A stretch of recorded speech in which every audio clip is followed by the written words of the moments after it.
እመቤቴ የማን ሰው ግን እንዴት እንደማርጉ ያወቅ ነው። እኔ እኮ እናንተ ምን ረሬጋ አከሬ ጋላታ ሰነቀላ ዶግ የበሬ አሰበረ በለና እንጀራ አከማቲ በጨዱ አለ ሰበረ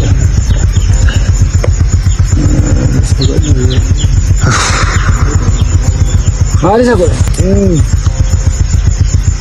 አልታ በጥያ ከመት ለለ ከመት ጀንዳ በተጋ አለ ሰበረ ሞኒ በርባዳ ንጥፈነ ለሲ በርባዳ ጋሪ ቡሰደት ያኔ መቃን ከያ ተፈሪ ዘገየን ጀማ አና ደራ oduu ijoo ajjechaan suukkanneessaa fi miidhaan ijibbaachisaan godina Salaalee aanaa irratti humnaa finxaalessaa faannootiin uummata nagaa irratti raawwatamaa jiru yakka waraanaa ta'u ragaaleen viidiyoon OMN dhaqqaban mul'isaniiru. Tigraayitti hojiin loltoota 75,000 deebisanii ijaaruu guyyaa boruu eegala koomishinii haaromsaa biyyaalessaattu dubbate. Gamtaan Awurooppaa dhorkiin viizaa lammiilee Itoophiyaa irratti dabarsee akka kaasuu gaafate. Oromiyaatti humnaan nama ukkaamsanii mooraa leenjii waraanaa geessaa jiraatuun dhagahame. Amma dhageettan hangafoota oduu guyyaa har'aatiif qabannee nu wajjin tura guutuu isaa dhaga'uuf.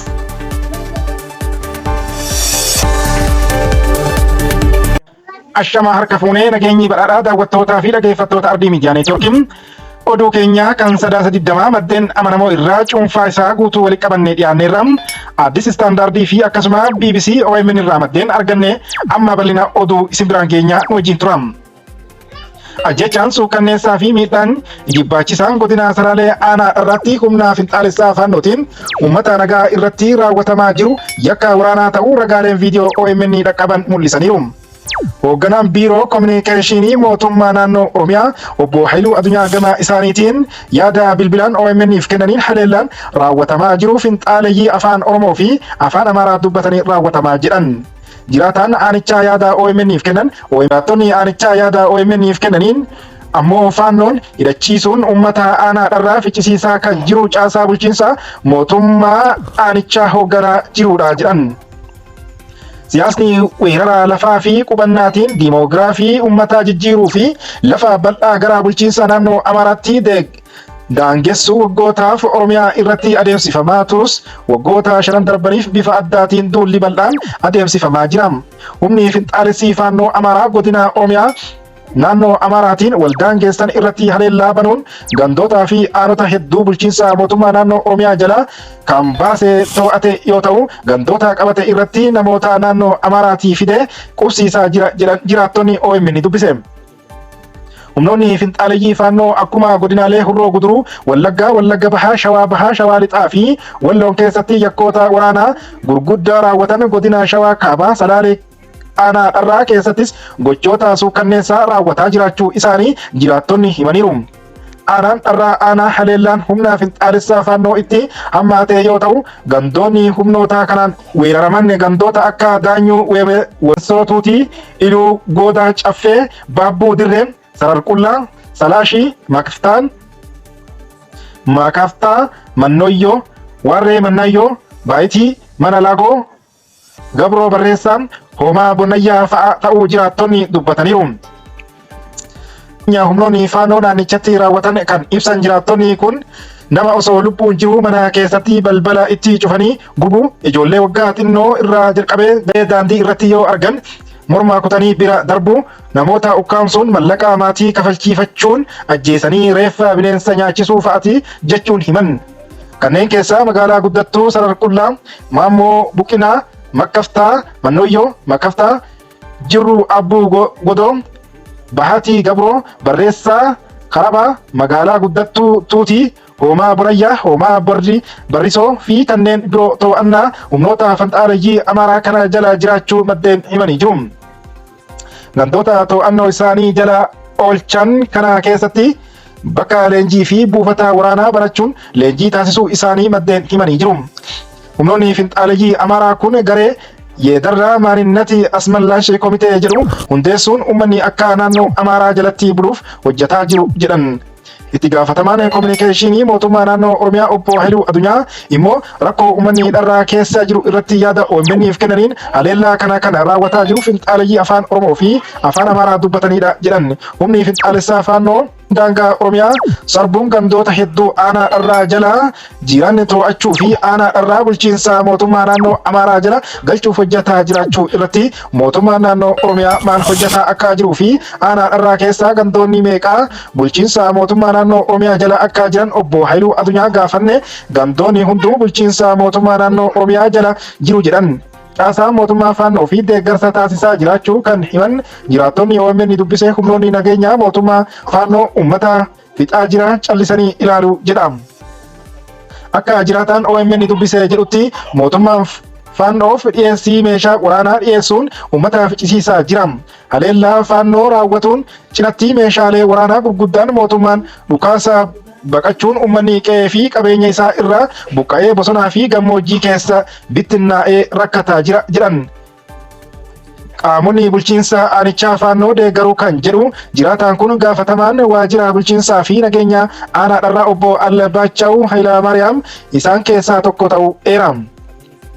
Yaada kana irratti deebii kan kennan obbo Haayiluu Addunyaa qorannoo akkasii hin qabnu qaamni faannoo deeggaruu hin jiru jechuun komicha haalan.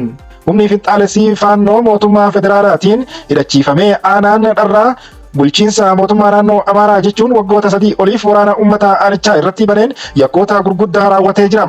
Ragaaleen viidiyoo aanichaa OMN argate uummanni nagaa dararamaa fi ibidda waraanaa jidduutti haala hamtuu keessa jiraachuu isaa mul'isa. Namoonni hedduun aanichatti humna finxaalessaa faannoo kanaan ajjeechaan akka ciibsanii qaluu rasaasaan ajjeesuun jumlaan awwaaluu raawwatamuu isaa maddeen himanii jiru.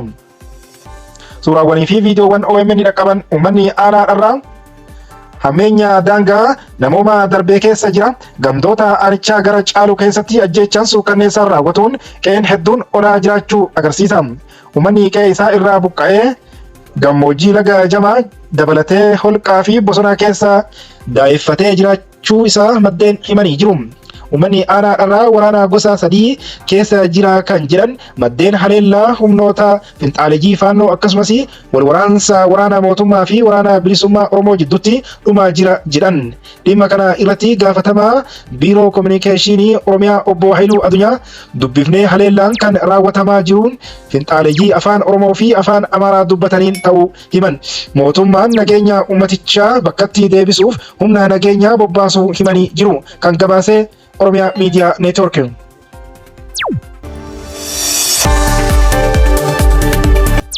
Oduu itti aanuun Tigraayitti hojiin loltoota 75,000 deebisanii ijaaruu guyyaa boruu eegala Komishinii Haaromsa Biyyaalessaattuu ibse. Hojiin loltoota Tigraay duraanii deebisanii ijaaruu guyyaa boruu akka eegalu Komishiniin Haaromsaa Biyyaalessaa beeksise. Hojiin hidhattoota naannolee 7 keessaa dhufan 371 ol ta'an gara giddugala haaromsaatti galchuun raawwatamuu komishiinarri Tamasgeen Xilahuun ibsa kennaniin ifoomsaniiru. Kan gabaase Addis Istaandardi.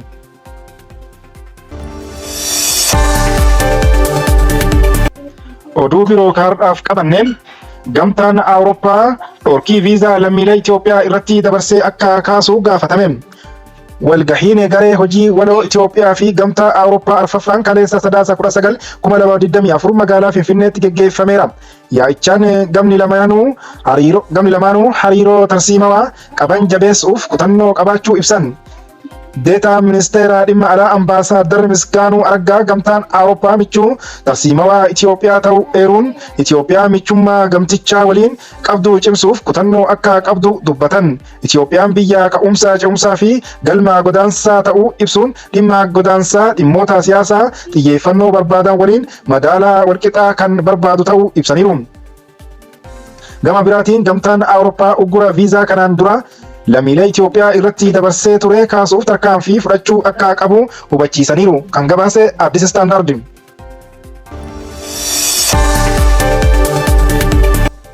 Oduu xumuraaf qabanneen Oromiyaatti humnaan nama ukkaamsanii mooraa leenjii waraanaa geessaa jiraatuun dhagahame. Jalqaba namoonni kunneen lafa dheedichaa bal'aa investeerootaa fi dabarfamuu mormuu isaanii hordofee to'annoo jala oolan. Ergasii guyyootaaf buufata poolisii aanaa Saxxammaatti tursiifaman. Jiraataan aanichaa kun obboleessi isaa Onkolleessa 23/2024 mana jireenya isaa irraa fudhatamu eeruun isaa hiiksisuuf poolisiin tokkoon hidhamtootaaf birrii 60,000 hanga 70,000 gidduu isaanii gaafachuu hime. Maatiin qarshii gaafatamee poolisiif qondaaltota aanaaf kafaluu yoo dadhaban hidhamtoonni gara leenjii waraanaatti eeramuu akka danda'an ibse. Boodarraa birrii 60,000 kafalanii isa gadhiisisuu hime. Ganda keenya qofa osoo hin taane gandoota 18 keessatti namoonni yeroo gabaa dhaqanii milishaa fi aangawoota aanichaan qabamanii gara leenjii waraanaatti ergamaa jiru jedhe. Taateen kun gandoota baadiyyaa irratti qofa kan daangeffamee miti. Jiraattuun magaalaa Adaamaa ilmi ishee ganna 17 ta'ee sadaasa 11/2024 taate walfakkaataa isaa mudatee haala ture Addis Istaandaarditti himatteetti. Ijoolleen koo akaayii gurguruuf galgala gara magaalaatti bahan sa'aatii 12:00 ilmi koo buufata poolisii magaalaa Adaamaatti to'annoo jala ooluu nutti hime. Galgala naannoo sa'aatii 1tti buufata poolisii yeroo deemu poolisoonni gara kaampii leenjii waraanaatti akka ergamu natti himan. Birrii 30,000 yoo kafale garuu hatattamaan gadi lakkifamuu akka danda'us natti himan. Jetti haati kun itti dabaluun nuti akaayii gurguraa jiraanna. Mallaqa hagasii gahuu hin qabu. Eessaa argachuu danda'a? Mallaqa kana kafaluu humna koo oli jechuun dhiphinna ishee ibsite. Ilmi ishee buufata poolisii magaalaa Adaamaa keessatti guyyoota 5 erga dabarsee booda akkuma poolisiin akeeketti gara leenjii waraanaatti geeffamuu himte. Haati kun humna akka hin qabne ibsuun mootummaan na gargaaruu danda'u osoo jiraate ilmi koo akka deebi'uun barbaada jette. Baatii darbee jalqabee magaalota Oromiyaa hedduu keessatti dargaggoonni fedhii isaanii malee humnoota nageenyaa mootummaatiin ukkaanfamanii gara leenjii waraanaatti ergamaa jiraachuu gabaafamaa tureera.